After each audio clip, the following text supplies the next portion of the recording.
Salut à tous et à toutes, on se retrouve pour une nouvelle vidéo. Donc on va continuer quand même la tactique, mais aujourd'hui on va plus faire des parties. J'ai pas trop eu le temps ces derniers jours de vraiment bosser à fond les exos tactiques. Voilà, tu connais, hein, des fois on est un peu occupé.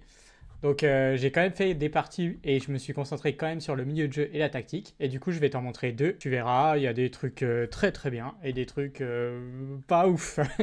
Tu verras tout ça dans la vidéo. Je te laisse découvrir tout ça. Avant, tu peux mettre un pouce sur les vidéos pour aider au référencement et si tu aimes bien le contenu. Abonne-toi, active la cloche pour recevoir toutes les notifications en fait quand il y a des nouvelles vidéos. Alors la première partie que je voulais te montrer, donc c'était contre un autre joueur canadien qui est 1390 et moi je suis 1392, ok. Du coup il joue D4, ok, pourquoi pas. Je joue D6 comme d'habitude. Il joue fou F4. Donc je crois que ça c'est un espèce de début de système de Londres. Donc là je développe mon cavalier. Donc là c'est vraiment un système de Londres je crois. Il développe son cavalier, je développe mon fou. Il développe son autre fou, je développe mon autre fou. Il met sa petite pyramide là. Comme ça. Je rock. Il développe son fou. Donc je crois que c'est vraiment ça le setup du système de Londres. Je connais pas trop pour être honnête, j'ai jamais trop joué. Et là je tente un coup de cavalier sur le côté. Pourquoi pas. Je sais pas trop comment jouer contre ce truc. Je me dis pourquoi pas reprendre son fou en fait. Il met son fou là et là je me dis qu'en fait si je prends son fou, ça va ouvrir la colonne avec la tour et après on sait pas trop, peut-être qu'il peut arriver sur des dames comme ça, bon là il y a mon pion mais on sait pas quoi. Peut-être qu'il peut faire grand rock et coulisser une deuxième tour et venir sur cette colonne, c'est dangereux, donc tranquille. Je déplace ma tour. Il menace mon pion là mais il menace pas grand chose que c'est encore protégé par mon roi. Je décide de contre-attaquer au centre et de jouer E5 comme d'habitude.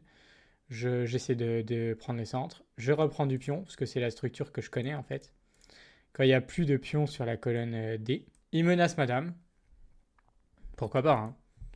Je décide de mettre mon cavalier là.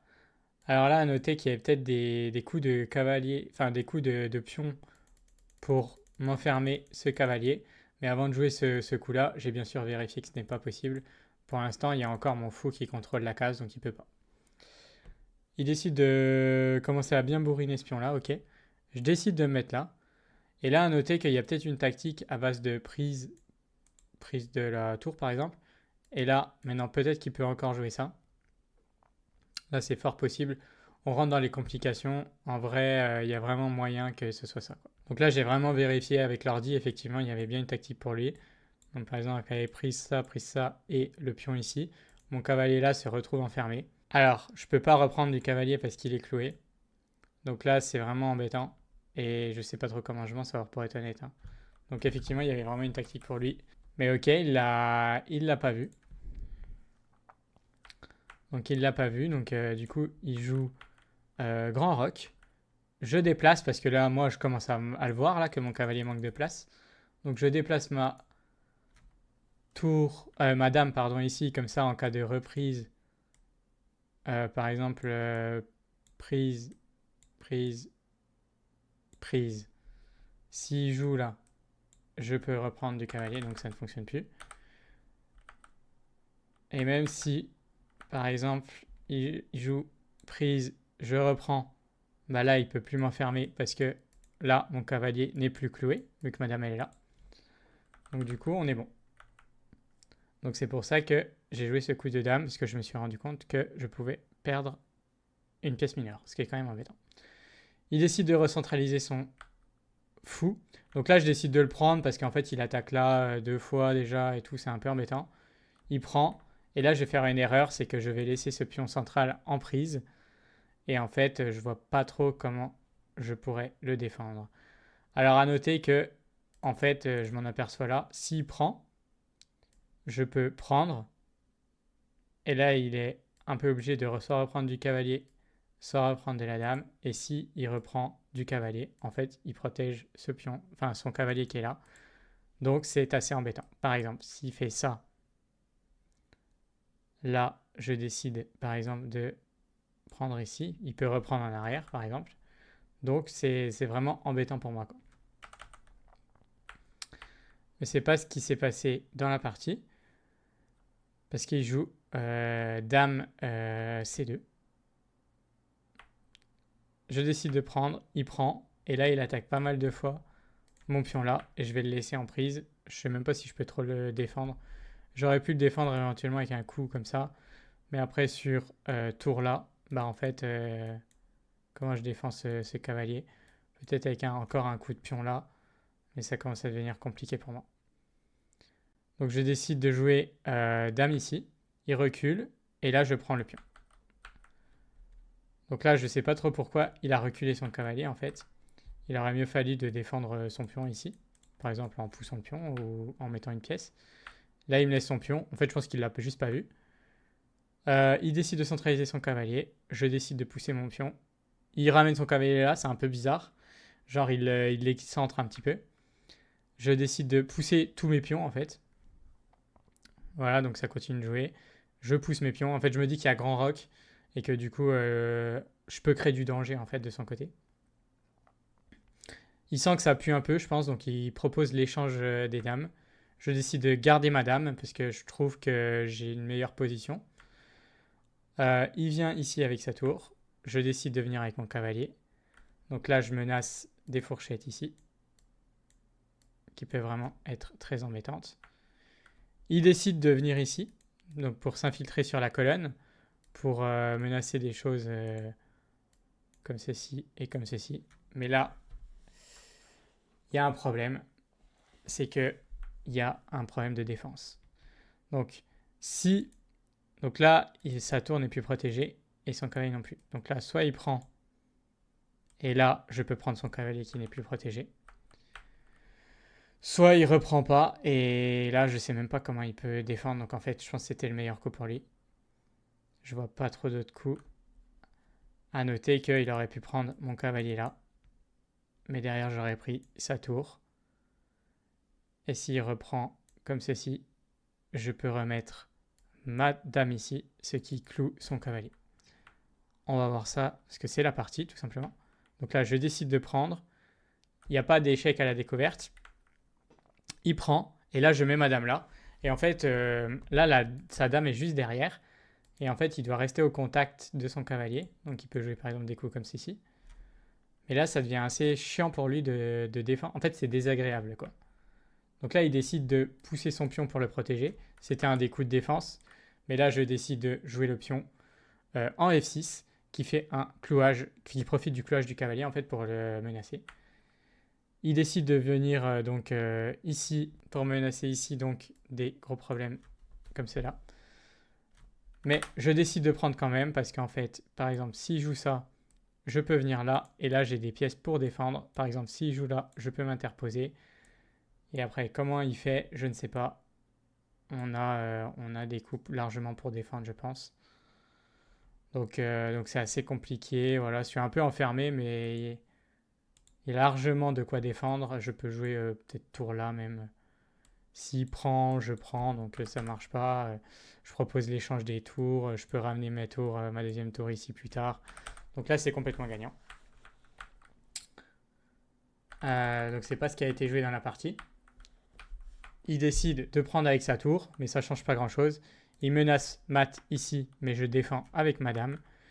Il vient ici, je défends toujours avec madame. Il recule, et là, le drame est arrivé. Je prends. Et en fait, il y a un mat ici. J'avais une crise de temps, comme tu vois, j'avais 26 secondes, j'ai un peu paniqué. Pour moi, j'étais tellement gagnant que j'ai pas fait attention. J'ai joué le coup en une seconde et j'aurais dû vérifier, mais je suis qu'à mat. C'est vraiment dommage. Donc, je t'ai montré cette partie en particulier parce que justement, ça commence à un peu m'améliorer au niveau de la tactique. Comme tu vois, je profite un peu mieux des clouages, je prends l'avantage et tout ça. Mais là, la tactique en défense est vraiment pas encore super au point. Donc, il va falloir que je travaille aussi un peu la tactique en défense. J'avais commencé il y a plus de un mois et demi, 2 mois maintenant. Et j'avais un peu délaissé là pour la tactique et un peu en plus en attaque, surtout des échecs et maths.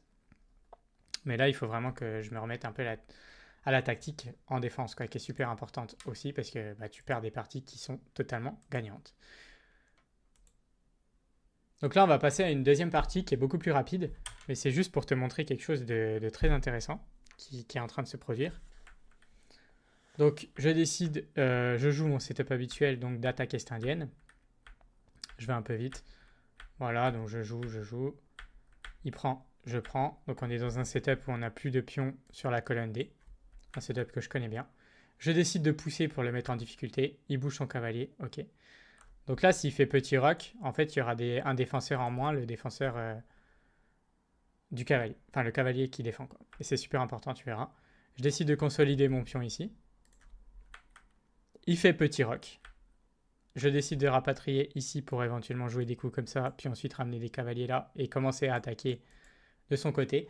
En fait, quand je pousse, maintenant j'ose de plus en plus pousser quand on m'en laisse l'occasion, E5, parce qu'en fait, ce pion, on dirait qu'il est un peu pourri, mais en fait, il vient vraiment mettre une grosse pression, et en fait, ça donne des grosses attaques. Et vu que je calcule mieux maintenant les échecs et maths, donc je calcule mieux les attaques sur le roi, bah tu vas voir que ça peut très vite se régler par un gros problème.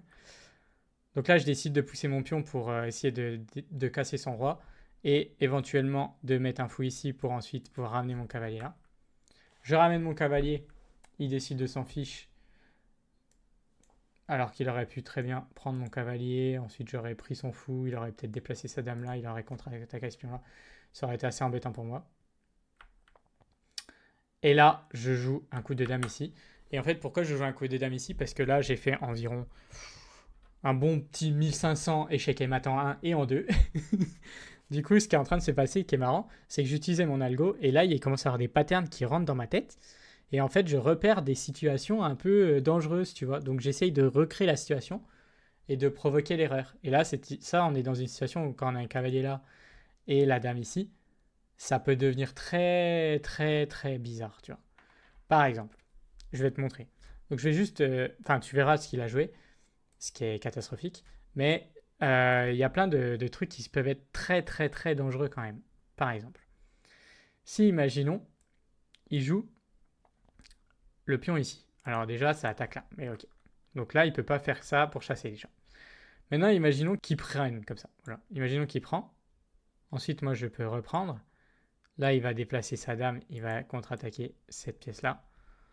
Ensuite, je peux, par exemple, je sais pas, enfin, je peux continuer, mais tu vois, ça devient très dangereux. Je peux, par exemple, pousser là pour protéger mon pion et en plus de ça, créer des gros problèmes. Alors après, il peut pousser là, par exemple, ou alors il peut enfermer ici. Mais par exemple, je peux même carrément sacrifier mon fou, tu vois, comme ça. Et là, c'est pas serein parce que je vais peut-être ramener mes pièces, tu vois, comme ça. Puis ensuite, là, je commence à menacer des fourchettes, même si ça défend encore. Puis je peux commencer à ramener mon fou là, menacer des matelas. Tu vois, ça devient très, très, très dangereux. À noter ici que la position a été évoluée à égal alors que j'ai perdu une pièce mineure contre des pions, quoi. Mais c'est très chiant à défendre, en fait, je pense. Parce qu'il ne peut pas ramener facilement son cavalier pour défendre et tout, tu vois, ça va devenir très chiant, quoi. Et là, en fait, il a joué ceci en se disant qu'il avait sûrement vu un problème ici. Mais là, bah là, c'est mat en 2, hein. On connaît hein, les exos hein, qu'on a fait 50 000 fois. Donc là, c'est mat en 2. Donc c'est pour ça que je voulais te montrer cet exo. Parce qu'en fait, j'ai pas eu un mat en 2 direct, mais je me suis créé une situation qui pouvait créer un mat en 2 et que ensuite j'ai vu tout de suite en fait. En fait, je sais pas comment expliquer, mais c'est en mode j'ai fait plein d'exos de maths et en fait mon cerveau il s'est dit tiens c'est marrant, je peux jouer ça et ça met vraiment en danger, ça pousse tout à fait une erreur et puis je vois des espèces de patterns et tout qui peuvent venir. Et bah, c'est exactement ce qui s'est passé dans cette partie. N'hésite pas à mettre un pouce, un commentaire si ça t'a plu, ou si tu as n'importe quelle question, ou même si des fois vous me donnez un peu des sites et tout que je peux tester pour m'améliorer au tactique, franchement c'est super appréciable. Je les teste d'ailleurs, et voilà, il y en a franchement des bons trucs que vous me partagez, donc c'est grave cool. N'hésite pas à partager la vidéo aussi, c'est vraiment simple, enfin c'est vraiment cool. Abonnez-vous bien sûr, si c'est pas déjà fait. Et puis bah, je vous dis à la prochaine et portez-vous bien. Salut!